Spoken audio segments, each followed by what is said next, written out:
Alhamdulillah Rabbil alamin wal aqibatu lil muttaqin wala udwana illa 'alal zalimin asyhadu an la ilaha illallah wahdahu la syarika lah wa asyhadu anna Muhammadan 'abduhu wa rasuluhu alladzi la nabiyya ba'da. Qala Allah azza wa jalla ya ayyuhalladzina amanu taqullaha haqqa tuqatih wa la tamutunna illa wa antum muslimun. Ya ayyuhan nasu taqu rabbakum alladzi khalaqakum min nafsin wahidah wa khalaqa minha zawjaha wa batha minhuma rijalan katsiran wa nisaa'a wattaqullaha alladzi tasaaluna bihi wal arham innallaha kana 'alaikum raqiba. Ya ayyuhalladzina amanu taqullaha wa qulu qawlan sadida yuslih lakum a'malakum wa yaghfir lakum dhunubakum wa may yuti'illaha wa rasulahu faqad faza fawzan 'azima. Amma ba'd. Fa inna astaqal hadithi kitabullah wa khairal hadi hadi Muhammadin sallallahu alaihi wa ala alihi wa sallam wa syarral umuri muhdatsatuha wa kullu muhdatsatin bid'ah wa kullu bid'atin dhalalah wa kullu dhalalatin finnar. A'adana Allahu wa iyyakum minan nar. Ikhwanu fid din wa akhwati fillah, a'azani wa a'azanakumullah. Alhamdulillah, kita bersyukur kepada Allah Subhanahu wa taala. Allah memberikan nikmat keislaman, memberikan nikmat keimanan, maka ini adalah nikmat dari nikmat-nikmat yang sangat besar. Keharusan bagi kita tatkala kita berada di atas Islam, maka kita harus bersungguh-sungguh di dalam melakukan kesyukuran kepada Allah Subhanahu wa taala agar Allah Subhanahu wa taala mengokohkan kita di atas nilai-nilai keimanan, di atas nilai-nilai ketakwaan kepada Allah Subhanahu wa taala, sehingga kita benar-benar teranggap sebagai hamba yang benar-benar melakukan kesyukuran terhadap nikmat yang Allah Subhanahu wa taala anugerahkan. Jamaah yang dimuliakan oleh Allah Subhanahu wa taala, alhamdulillah kita kembali melanjutkan kajian kita mal kitab Al-Adabul Mufrad Imam Al-Bukhari rahimahullah taala. Baik. Dan kita masih berada di dalam bab yang kedua.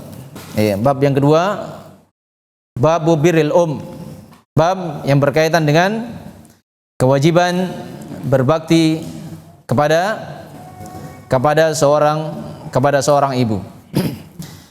Hadis pertama sudah kita sebutkan dan kita jelaskan. Dan kita kemarin sudah masuk pada hadis yang kedua. Di dalam bab yang kedua, ada beberapa penjelasan yang sudah kita terangkan dan ada sebagian penjelasan yang belum kita jelaskan berkaitan dengan hadis yang beliau sebutkan di dalam hadis ini. Baik, kita lihat kembali hadisnya. Hadis dari Ibnu Abbas radhiyallahu taala annahu atahu rajul. Bahwasanya datang kepadanya seorang lelaki. Faqal, dan dia mengatakan, ini khatabtum ra'atan. Sesungguhnya saya menkhitbah, meminang, melamar seorang wanita. Fa'abat, maka ternyata si wanita dienggan antangkihani, dienggan untuk menikah denganku. Dienggan, tidak mau untuk menikah, melakukan penolakan. Wa khatabaha ghairi, dan ternyata ada yang meminang lagi, laki-laki yang selain saya. Ada laki-laki lain yang datang melamar. Fa habbat an tankihahu. Ternyata wanita tersebut dia mau untuk menikah dengan laki-laki yang melamar belakangan. Laki-laki yang melamar belakangan. Faghirtu 'alaiha, maka saya pun cemburu terhadap si wanita itu. Kenapa dia mau sama yang itu, sama saya tidak mau? Dan tentunya jangan sampai ini kadang terjadi pada orang-orang belakangan. Cinta ditolak, dukun bertindak. Nah, ini masalah besar.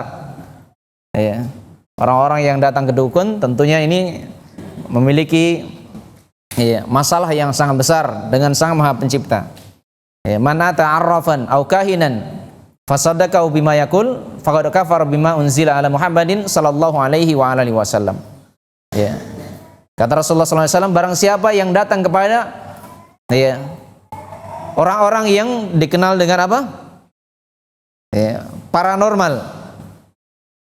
Ya. Atau yang datang kepada para dukun. Ya, orang bilang orang pintar, padahal orang bodoh. Ya, padahal orang yang berada di atas kebodohan. Ya. Kemudian fasaddaqahu bima yaqul. Kemudian ia membenarkan apa yang diucapkan oleh paranormal atau yang diucapkan oleh dukun itu. Ya. Ini ketika dia membenarkan ucapannya. Ya. Faqad kafara bima unzila ala Muhammadin sallallahu alaihi wa alihi wasallam. Sungguh ia telah kafir dengan apa yang diturunkan kepada Muhammad sallallahu alaihi wa alihi wasallam. Ya. Dan ini adalah PR bagi kita semua. Tugas bagi kita semua, karena di sana masih banyak orang-orang yang praktek perdukunan, kemudian tidak sedikit dari masyarakat kita yang masih mendatangi tempat-tempat yang seperti ini, tempat-tempat yang berbahaya, tempat-tempat yang dengannya ia diancam bahwasanya ia telah kafir terhadap apa yang dibawa oleh Rasulullah sallallahu alaihi wasallam. Ini kalau dia membenarkan. Kalau dia hanya sekedar datang saja, maka menjadi sebab tidak terima salatnya. Laktub bal salatahu arba'ina yauman. Tidak diterima salatnya 40 hari. Ini kalau hanya sekedar datang saja. Berbeda dengan orang yang membenarkan. Berbeda dengan orang yang membenarkan, maka dia telah kafir dengan yang diturunkan kepada Muhammad sallallahu alaihi wasallam. Baik. Kalau misalnya tidak ada atau seorang wanita tidak mau, masih banyak wanita-wanita yang lain. Masih banyak wanita-wanita yang lain. Dan wanita itu jumlahnya lebih banyak daripada lelaki. Taib. Faqataltuha. Maka saya pun membunuhnya. Nah, ini cinta buta ya. Cinta buta, karena cinta itu tidak selamanya hidup, kadang buta. Cinta itu tidak selamanya indah. Tidak selamanya indah. Dan cinta yang indah itu yang benar-benar cinta karena Allah Subhanahu wa taala. Itu akan indah. Ada cinta karena hawa nafsu. Ada cinta karena kedudukannya. Ada cinta nasabah ia tahu kalau manjang kan? Karena dia adalah orang yang kaya. Dan beraneka ragam cinta-cinta seseorang itu. Taib. Maka yang paling membahagiakan adalah cinta yang dibangun atas nama Allah Subhanahu wa taala, karena Allah Subhanahu wa taala. Taib. Kemudian dia mengatakan apa? Dia mengatakan kepada Ibnu Abbas radhiyallahu taala anhuma, "Fahali min taubah." Apakah kira-kira masih ada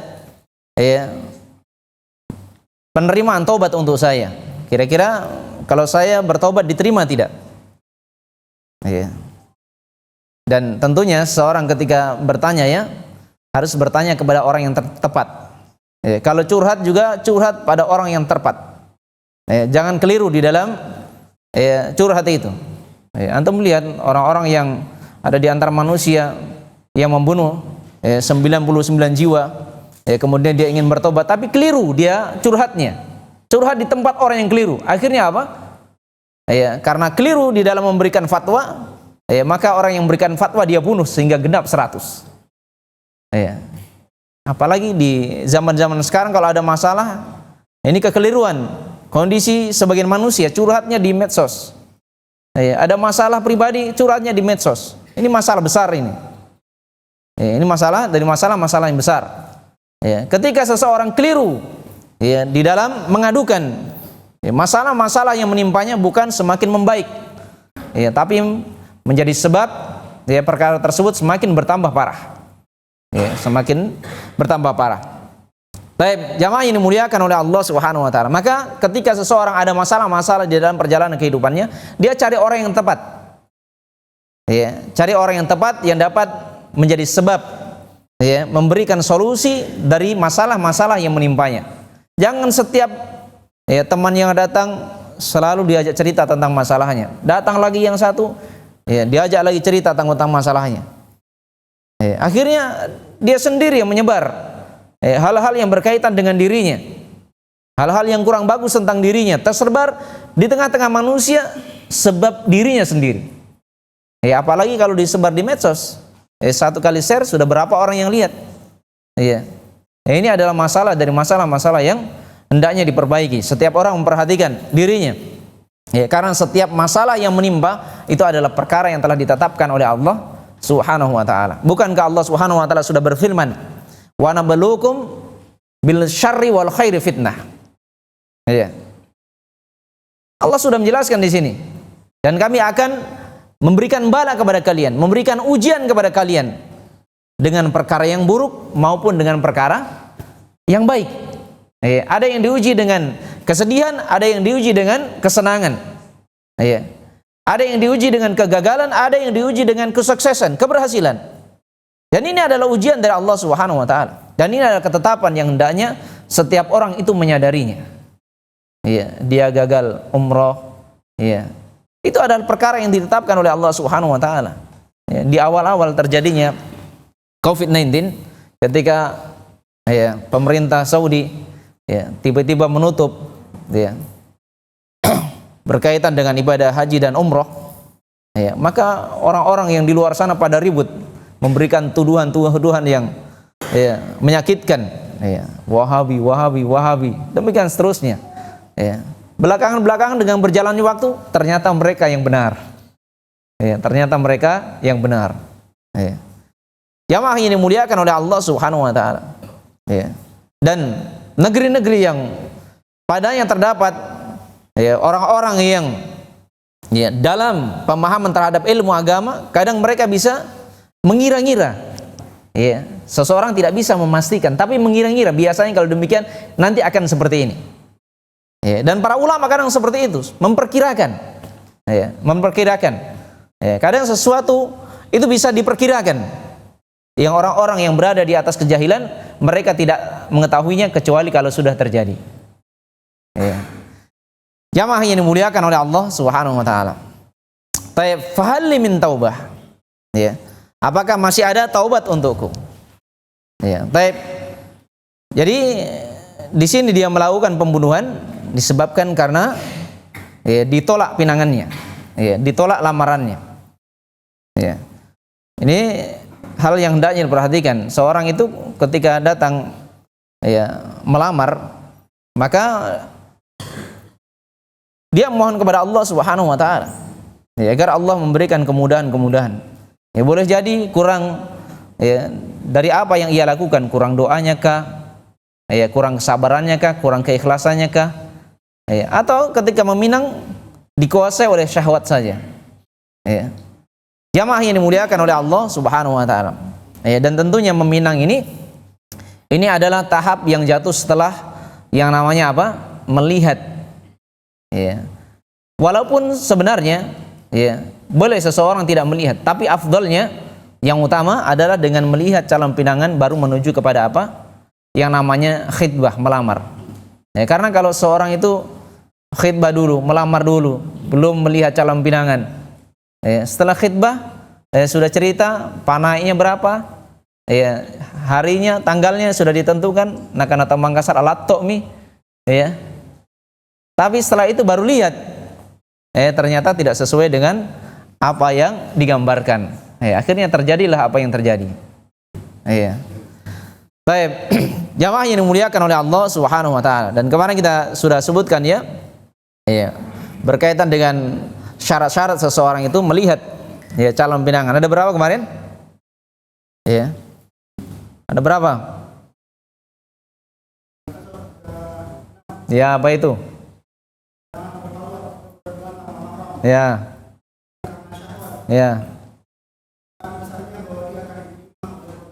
Masya Allah. Terus?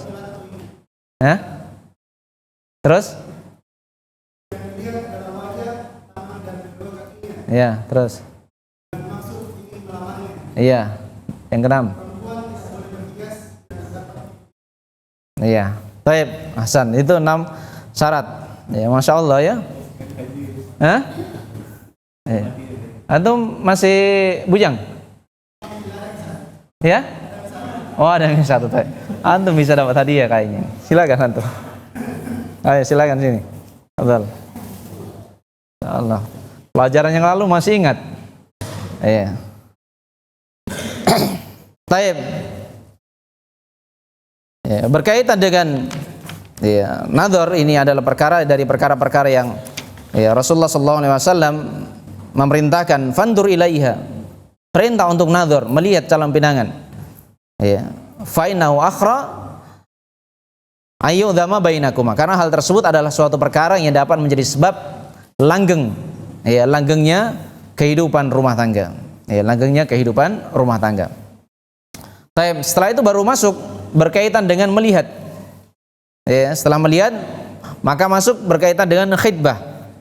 Khidbah itu melamar atau meminang.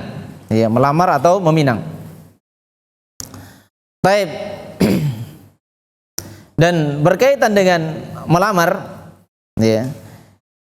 seseorang tidak boleh melamar wanita yang sudah dilamar oleh saudaranya.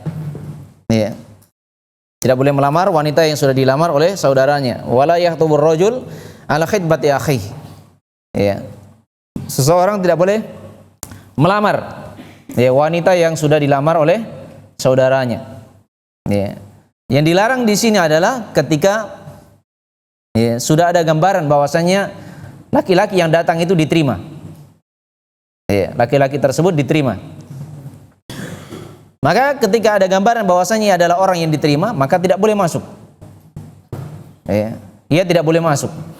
Dan ini adalah perkara dari perkara-perkara yang menjadi sebab timbulnya permusuhan antara seorang muslim yang satu dengan muslim yang lainnya.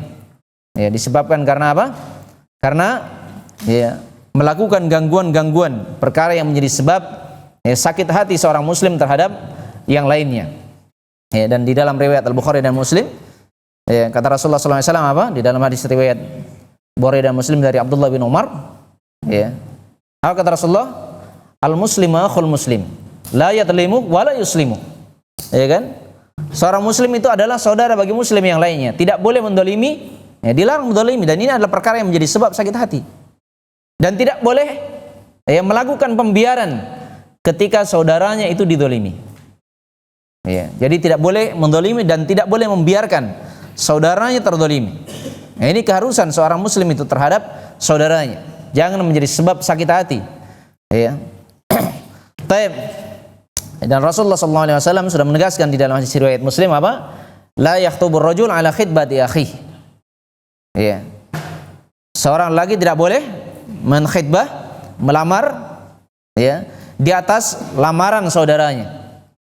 Di atas lamaran saudaranya. Di sebagian riwayat Al-Bukhari terdapat rincian-rincian yang disebutkan oleh Rasulullah sallallahu alaihi wasallam.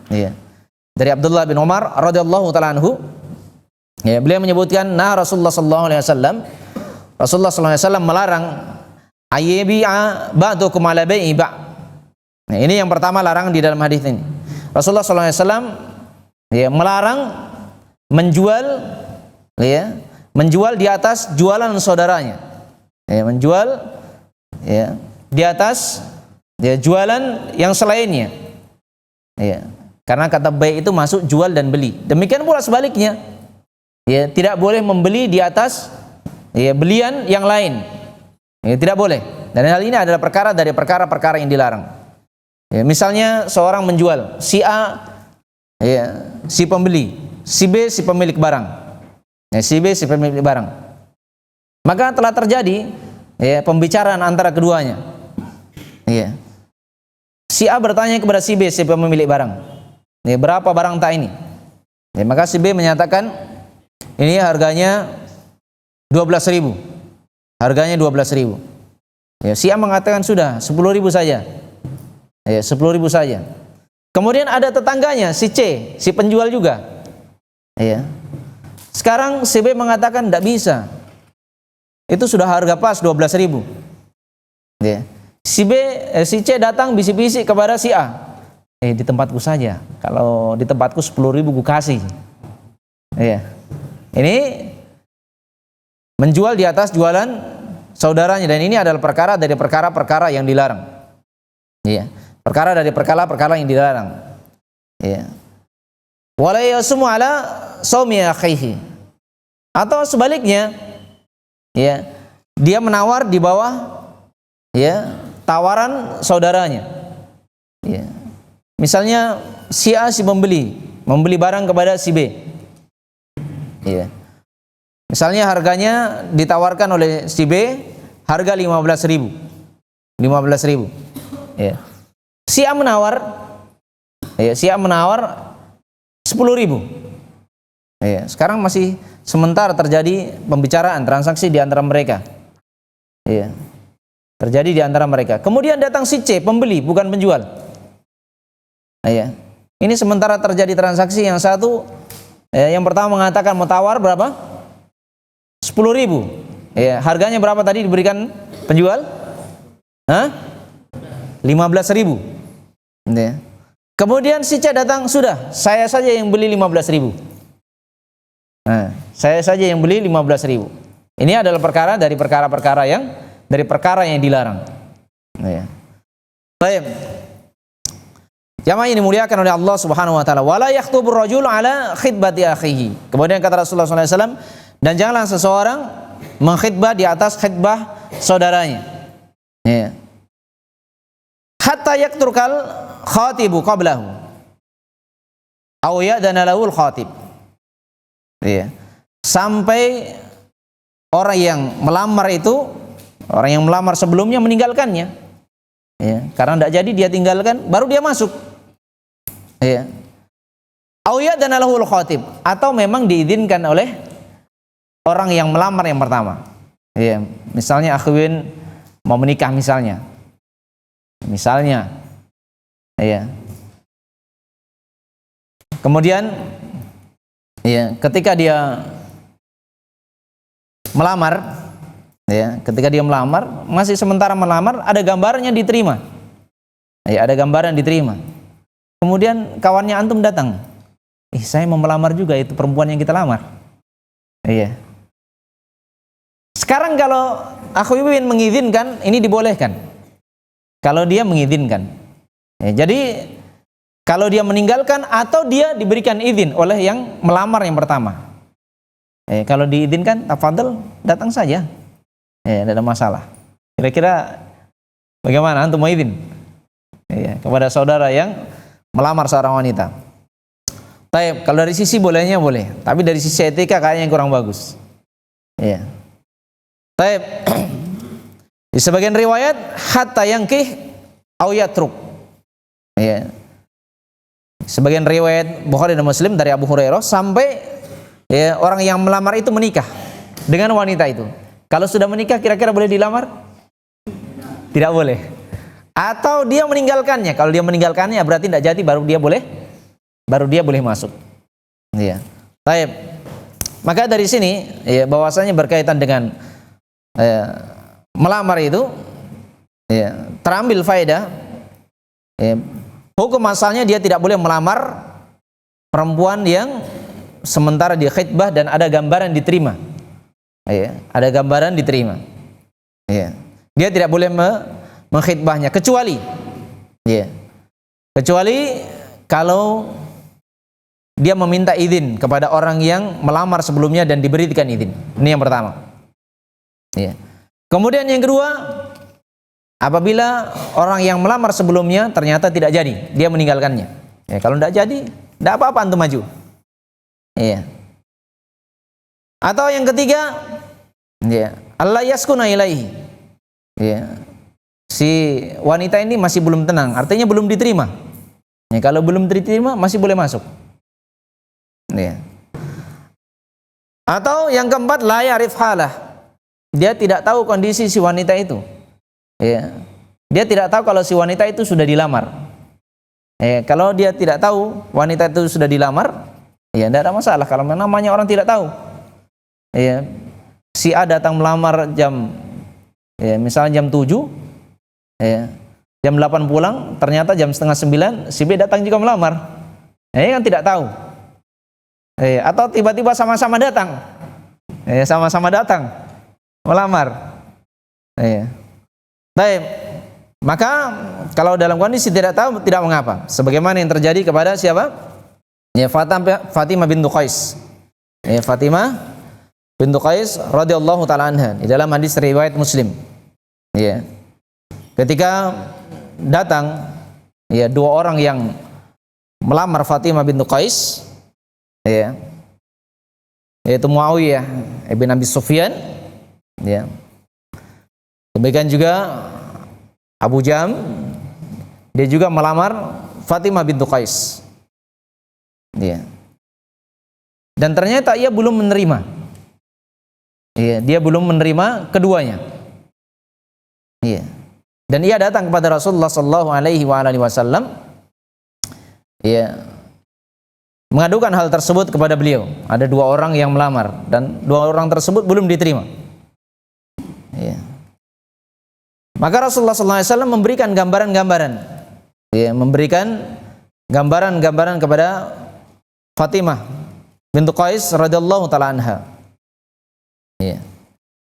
Beliau menyebutkan amma Abu Jaham fala yadau asahu ana atikihi. Adapun Abu Jaham, dia adalah orang yang tidak pernah meletakkan tongkatnya dari pundaknya. Dan para ulama menyebutkan dua penafsiran. Tidak pernah meletakkan tongkatnya dari pundaknya. Yang pertama, dia adalah orang yang suka memukul. Orang yang suka memukul. Dan ini tentunya orang yang tidak disuka oleh seorang wanita. Kemudian makna yang kedua, dia adalah orang yang suka bepergian, orang yang suka safar. Biasanya kan perempuan itu tidak suka ditinggal-tinggal, tidak suka ditinggal-tinggal. Maka disebutkan kalau memang dia tukang safar, sebutkan dia adalah orang yang suka safar. Baik. Wa Muawiyah fasuluk la malalah. Adapun Muawiyah, dia adalah orang yang sekarang sementara tidak memiliki harta. Maka diberikan gambar-gambaran oleh Rasulullah SAW. Dan Rasulullah SAW karena belum diterima, dua orang lelaki itu belum diterima, maka mendatangkan calon yang ketiga. Bisa menawarkan yang ketiga kalau yang pertama dan kedua belum diterima. Dan ini boleh seseorang dalam hal yang berkaitan dengan kehidupan rumah tangga ketika terjadi khitbah, itu harus gambaran-gambaran yang jelas. Si wanita gambarnya seperti apa, gambaran sifatnya seperti apa, tanyakan kepada keluarganya. Demikian si laki-laki, bentuknya seperti apa, gambarannya seperti apa, harus jelas. Karena ini adalah teman hidup, bukan teman cerita saja. Baik, maka harus jelas. Maka Rasulullah SAW menawarkan yang ketiga, angkihi Usama bin Zaid. Nikahlah dengan Usama bin Zaid. Usama bin Zaid, beliau adalah seorang yang berkulit gelap, orang yang berkulit gelap. Dan Fatimah bintu Qais menyatakan fakarituhu. Saya enggak suka nikah sama Usama bin Zaid. Tsumma qala angki Usamah. Rasulullah SAW memerintahkan lagi, nikahlah dengan Usama. Karena yang meminta menerima adalah Rasulullah SAW, akhirnya apa? Ia pun menerima. Faja'alallahu fi khaira. Maka Allah Subhanahu wa taala menjadikan kehidupannya adalah kehidupan yang berada di atas kebaikan dengan Usama bin Zaid. Karena itu berkaitan dengan teman, teman keseharian, teman hidup dan selainnya, maka hendaknya seseorang kalau dia tidak bisa memilih, dicarikan teman yang kau pilih sebagai teman adalah seperti ini bentuknya. Dan Rasulullah SAW menyebutkan apa? Khairukum ahsanukum khuluqa idza faqihu. Sebaik-baik kalian adalah yang terbaik dari sisi apanya? Akhlaknya, dan apabila ia senantiasa tafaqquh fid din, mempelajari agama. Ini dua kriteria yang mendasar. Taib. Akhirnya ia pun merasakan kehidupan yang bahagia. Taib. Kemudian dijelaskan juga oleh para ulama, ketika terjadi seorang suami meninggal, atau seorang wanita yang ditalak 3 oleh suaminya. Ya. Bagaimana, apakah boleh dilamar secara langsung? Wala yajuzu tasrihu bi khitbati mu'tadah. Ya, maka tidak boleh ya seorang menkhidbah secara terang-terangan ya kepada wanita yang sementara menjalani iddah. Ya, wanita yang sementara menjalani iddah. Ini tidak boleh seorang melamarnya.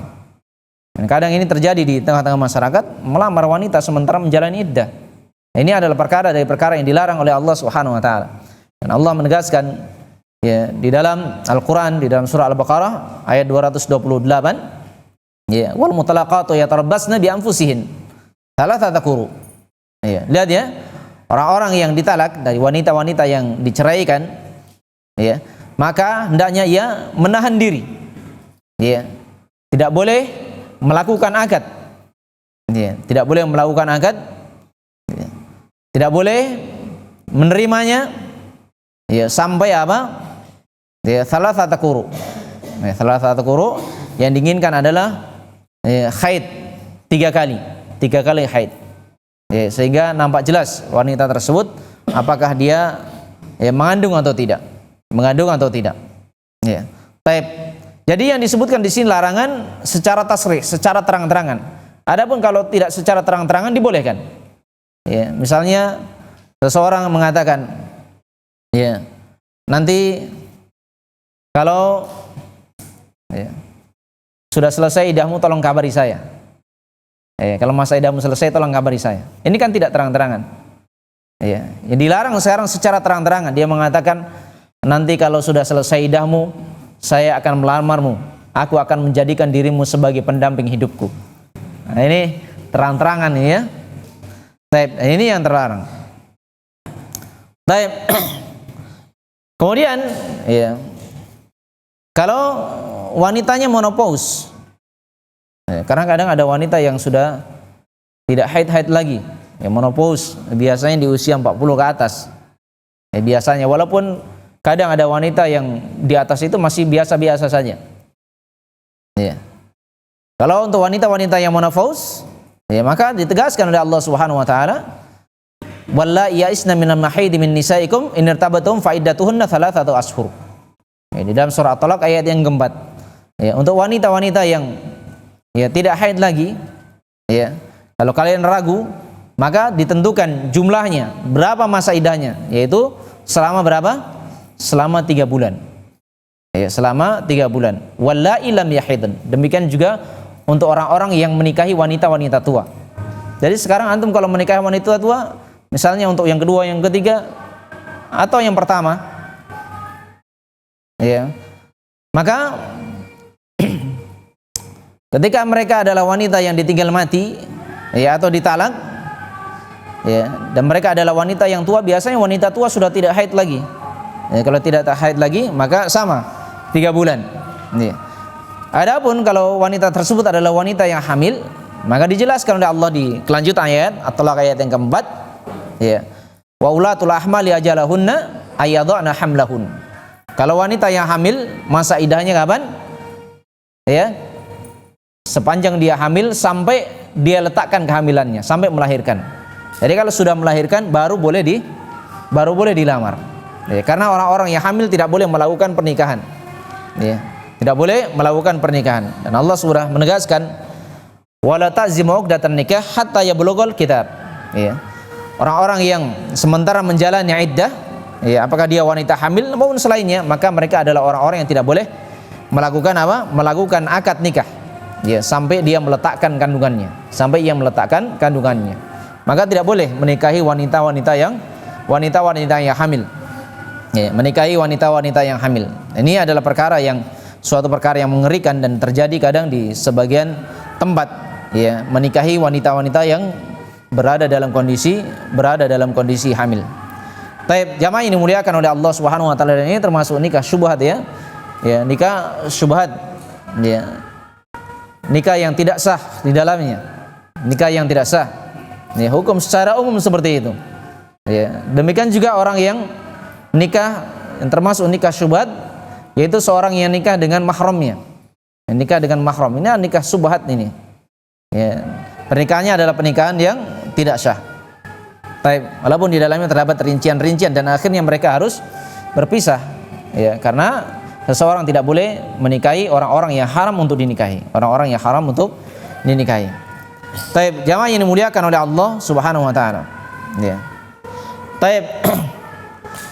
Ya, adapun ya secara tidak terang-terangan, mengkhitbah secara tidak terang-terangan ini tidak mengapa, dibolehkan untuk wanita yang sementara menjalani iddah, ya, untuk khitbahnya. Tapi kalau nikahnya tidak boleh, ya, karena wanita yang menjalani iddah ini tidak boleh, ya, dilakukan padanya akad nikah, karena hal ini adalah perkara dari perkara-perkara yang dilarang oleh Allah Subhanahu wa taala. Jamaah yang dimuliakan oleh Allah Subhanahu wa taala. Dan masih banyak hal-hal yang berkaitan dengan hukum-hukum seputar ini, ya. Ya, dan tentunya ini adalah pembahasan dari pembahasan yang sangat luas. Kemudian ya, dia mengatakan apa? Fahal min taubah? Apakah masih ada, ya, tobat untuk saya? Kira-kira kalau saya bertobat diterima atau tidak? Ya. Maka Allah Subhanahu wa taala itu Maha menerima tobat, jamaah. Ya. Dan di dalam hadits qudsi, ya, Allah Subhanahu wa taala berfirman, ya bani Adam, law ataitani bi qurabil ardi khataaya thumma lakitani la tusyriku bi syai'a la ataituka bi qurabihil maghfirah. Ya. Allah Subhanahu wa taala menjelaskan apa? Wahai anak cucu Adam, wahai manusia. Allah jelaskan di sini. Ya. Ketika ia datang kepada Allah Subhanahu wa taala, jika kalian datang kepada aku dengan membawa dosa sepenuh bumi, lihat dosa sepenuh bumi. Ya, dia datang menghadap Allah bersungguh-sungguh untuk melakukan pertobatan dengan membawa dosa sepenuh bumi. Ya, maka Allah Subhanahu wa taala akan menerima taubatnya selama ia tidak melakukan perbuatan dari perbuatan kesyirikan. Ya, jadi taubatnya seseorang itu pasti diterima oleh Allah Subhanahu wa taala. Allah akan menerima taubat seorang hamba selama ia tidak melakukan perbuatan kesyirikan. Ya. Dan Allah Subhanahu wa taala berfirman, "Innallaha yaghfiru dzunuba jami'an." Dan Allah Subhanahu wa taala Maha mengampuni seluruh dosa. Ketika seorang hamba bersungguh-sungguh di dalam bertobat kepada Allah Subhanahu wa taala, pasti Allah Subhanahu wa taala akan memberikan ampunan terhadap dosanya. Karena itu orang-orang yang tenggelam dalam lautan dosa, tenggelam dalam maksiat, maka ketahuilah bahwasanya umur terus berjalan dan masa akan semakin habis, ya, dan jangan sampai berada di atas penyesalan yang tiada guna. Karena itu hendaknya kembali kepada Allah Subhanahu wa taala, melakukan pertaubatan kepada Allah Subhanahu wa taala dari berbagai bentuk dosa.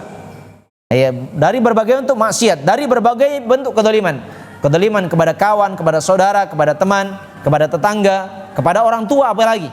Selesaikan sebelum datangnya kematian. Karena boleh jadi seorang anak itu meninggal duluan daripada ayahnya. Betapa banyak hal-hal yang seperti ini. Ya, karena kadang sebagian anak menahan diri, gengsi untuk minta maaf kepada orang tua. Dikiranya orang tuanya lebih dulu meninggalkannya. Padahal betapa banyak anak-anak yang lebih dulu dijumpai oleh kematian sebelum kematian itu menjemput orang tuanya. Ya. Karena itu jangan sampai menyesal di kemudian hari. Ya, belum meminta maaf, ya, dari kedoliman yang ia lakukan kepada orang tua. Ya, karena itu segera selesaikan. Apakah kepada tetangga, kepada kerabat, kepada kawan, suami kepada istri, istri kepada suami, ya, orang tua kepada anak-anak, anak-anak kepada orang tua. Segera selesaikan. Jauhkan sifat gengsi dari meminta maaf terhadap perbuatan dosa, kedzaliman kepada orang-orang yang kita sakiti. Taib, jamaah yang dimuliakan oleh Allah Subhanahu wa taala, karena yang namanya penyesalan itu selalu ada di belakang. Ya, kalau penyesalan seseorang yang masih hidup di dunia, Masya Allah, ini adalah kebaikan, dia menyesal. Ya. Tapi kalau penyesalan baru dia lakukan ketika di neraka, maka penyesalan yang tiada gunanya lagi. Karena itu sesalilah perbuatan dosa selama penyesalan itu masih bermanfaat. Bersegeralah bertobat, ya, selagi pertaubatan itu masih diterima oleh Allah Subhanahu wa taala. Karena akan tertutup pintu-pintu tobat itu di hari-hari yang telah ditetapkan oleh Allah Subhanahu wa taala. Ketika matahari terbit dari arah tenggelamnya. Ini adalah gambaran-gambaran waktu-waktu, ya, tobat itu tidak diterima oleh Allah Subhanahu wa taala. Siapa yang tahu, ya, kapan matahari itu terbit dari arah tenggelamnya? Kita tidak tahu. Jangan sampai kita menundanya, kemudian ternyata esok hari matahari terbit dari arah terbenamnya.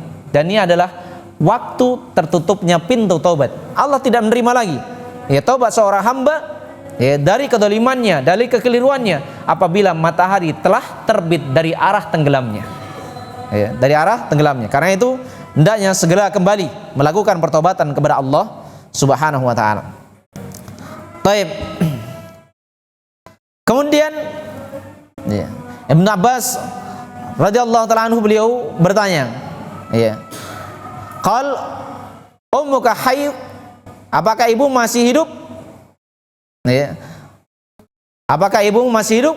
Ummuka hayy, ya, ibu masih hidup? Qal la, ternyata ibunya sudah meninggal. Ya. Maka Ibnu Abbas mengatakan tub ilallah, bertobatlah kepada Allah Subhanahu wa taala. Perintah untuk melakukan pertobatan. Ya. Dan tobat itu harus terpenuhi syarat. Syarat tobat apa itu? Ya, yang pertama adalah an-nadam. Dia harus menyesali. Dia harus menyesali dari perbuatan dosa, perbuatan maksiat. Ya. Ini keharusan bagi orang-orang yang melakukan pertobatan. Dia harus menyesalinya. Ya. Kemudian apa? Yang kedua, dia melakukan pertobatan itu bukan karena paksaan, tapi karena benar-benar di atas keikhlasan, mengharapkan penerimaan tobat dari Allah Subhanahu wa taala, mengharapkan pahala kebaikan dari Allah Subhanahu wa taala. Ya. Kemudian yang ketiga, dia berazam, bertekad bulat untuk tidak terjatuh dalam perbuatan dosa yang sama. Ini kalau dosanya antara dia dengan Allah Subhanahu wa taala. Kalau dosanya antara dirinya dengan hamba, maka ditambah satu lagi. Ya, dia harus selesaikan kedoliman-kedoliman yang ia lakukan terhadap orang-orang yang ia dolimi sebelum datangnya kematian. Karena kalau kematian sudah datang sementara ia belum menyelesaikan, dia akan menyesal dengan penyesalan yang tiada guna. Capek-capek dia beramal, ya, capek-capek dia melakukan sholat, capek-capek dia melakukan puasa dan amalan-amalan kebaikan yang lainnya. Karena amalan tersebut ketika ia melakukannya dan ia meninggal dalam kondisi belum menyelesaikan kedolimannya, maka dia harus membayar kedoliman itu dengan amalan-amalan kebaikan. Ya. Dia harus bayar dengan amalan-amalan kebaikan. Dan ini adalah perkara dari perkara-perkara yang sangat mengerikan. Taib. Tub ila Allah, bertobatlah kepada Allah Subhanahu wa taala, ya, wa taqarrab ilaihi, dan diperintahkan untuk mendekatkan diri kepada Allah Subhanahu wa taala mastata'. Ya, sesuai dengan batas kemampuan. Ya, ingat ya, sesuai dengan batas kemampuan. Ya, jangan menyatakan tidak mampu padahal dia mampu. Ya. Taib. Dan kadang sebagian orang menyatakan tidak mampu padahal dia adalah orang yang mampu. Ya. Sudah ada itu? Tapi kita selesaikan sendiri. Fadhahabat. Maka fadhahabtu fasaltu Ibnu Abbas, maka saya pun pergi menemui Ibnu Abbas, ya, menanyakan, ya, lima sal tahu an hayati ummi, kenapa engkau bertanya tentang ibunya masih hidup? Faqal, maka Ibnu Abbas mengatakan, inni la alamu amalan, ya, aqrabu ila Allah azza wajal min birril walidah. Ya, beliau mengatakan sesungguhnya saya tidak mengetahui, ya, amalan yang lebih, ya, bisa mendekatkan diri kepada Allah Subhanahu wa taala daripada berbakti kepada seorang ibu. Ya, jadi berbakti kepada seorang ibu ini adalah termasuk dari amalan-amalan yang sangat besar. Ya, karena itu ketika seorang, ya, melakukan perbuatan dosa, diingatkan di sini dengan seorang ibu. Karena dengan berbakti kepada seorang ibu, maka seseorang itu akan semakin terdorong untuk melakukan amalan-amalan yang lainnya. Ketika seseorang mampu berbakti kepada seorang ibu, ini memudahkan hal-hal yang lainnya baginya untuk melakukan amalan kebaikan. Ya. Tapi ketika seseorang sulit melakukan kebaikan kepada seorang ibu, hal ini yang menjadi sebab sulit ia untuk melakukan kebaikan-kebaikan kepada yang lainnya. Ya. Seseorang ketika mampu berbuat baik kepada seorang ibu, memudahkan untuk berbakti kepada seorang ayah. Ya. Memudahkan berbakti kepada seorang suami. Ya, memudahkan berbakti kepada yang selainnya. Ya. Memudahkan baginya untuk berbuat baik kepada tetangga, kepada kawan dan seterusnya. Ya. Maka ini dilihat bagaimana kondisi seseorang terhadap ibunya. Kalau terhadap ibunya dia sulit untuk melakukan kebaikan, maka sangat sulit baginya untuk melakukan kebaikan kepada yang selainnya. Karena itu di sini digambarkan apa? Digambarkan yang paling pertama adalah seorang ibu. Ya, karena itu kita lihat diri kita. bagaimana kondisi kita terhadap ibu kita. Ya. Karena kalau kondisi kebaikan kita kepada ibu luar biasa, ini akan memudahkan kita untuk berbuat baik kepada yang selainnya. Lebih mudah berbuat baik kepada selainnya daripada berbuat baik kepada seorang ibu. Karena itu seorang ibu selalu diutamakan, selalu didahulukan. Taib, barakallahu fikum. Ya, sekarang pertanyaan ya. Ada saya tanya nih. Siapa yang bisa ditanya? Satu orang? Ya? Yang lain? Ada yang lain? Ada yang lain? Oh ya, antum. Taib, kenapa berbakti kepada seorang ibu ini lebih didahulukan daripada yang selainnya? Ya. Ketika Rasulullah SAW ditanya, man abar, siapa orang yang saya harus prioritaskan di dalam melakukan kebaikan? Ternyata ummak, ibumu. Ya kan? Kenapa harus ibu? Kenapa?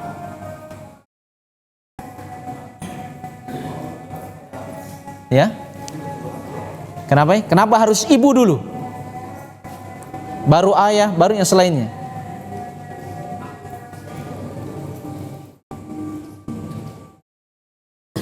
Ayo, bisa? Wahid? Bagaimana? Bisa? Ayo antum.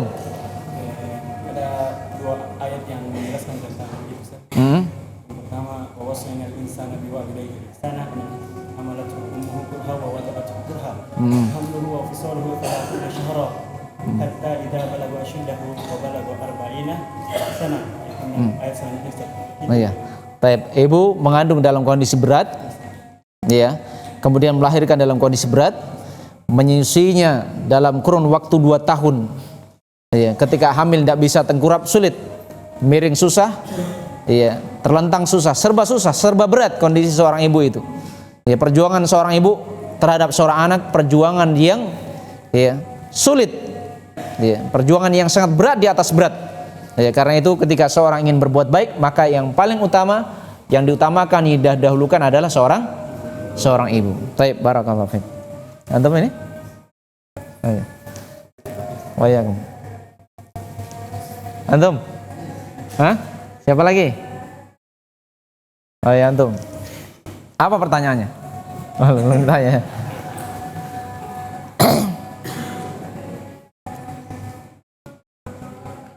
Siapa sahabat Nabi yang disebutkan di dalam hadis ini? Siapa sahabatnya? Ya? Ibnu Abbas radhiyallahu taala anhuma. Baik. Betul. Betul. Baik. Jamaah yang dimuliakan oleh Allah Subhanahu wa taala, ini di antara faedah yang kita sebutkan di malam hari ini, dan ingat ya, berkaitan dengan menuntut ilmu, ya. Qaidul ilma bil kitabah, ikatlah ilmu itu dengan menulisnya, ya, kemudian diulang. Ya, Al-Imam Muzani rahimahullahu ta'ala anhu, ya, beliau ya, mengulang kitab Ar-Risalah yang ditulis oleh Al-Imam Syafi'i rahimahullah. Satu kitab itu beliau ulangi sampai 500 kali. Bayangkan 500 kali. Antum ada Bulughul Maram ini sudah berapa kali selesai? Ya, Masya Allah ya. Sehingga ilmu itu benar-benar tertanam, ya, sehingga mereka sangat ya, mudah untuk mengamalkan ilmu tersebut di dalam perjalanan kehidupan. Taib jamaah yang dimuliakan oleh Allah Subhanahu wa taala, semoga Allah Subhanahu wa taala mengokohkan kita di atas kebaikan, dan semoga Allah Subhanahu wa taala menjauhkan kita dari berbagai bentuk kemaksiatan, karena kemaksiatan ini adalah sebab dari sebab yang menjadi sebab kesulitan seseorang di dalam menuntut ilmu, ya, di dalam perjalanan kehidupannya. Ya, demikian juga kemaksiatan adalah perkara yang menjadi sebab seseorang itu gundah gulana di dalam perjalanan kehidupannya. Karena itu tinggalan kemaksiatan, maka Allah Subhanahu wa taala akan memberikan berbagai bentuk kemudahan.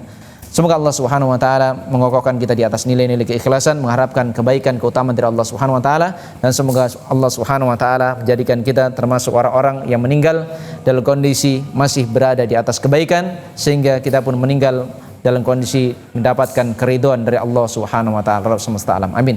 Subhanallah wa bihamdihi, asyhadu an la ilaha illa anta, astaghfiruka wa atubu ilaik.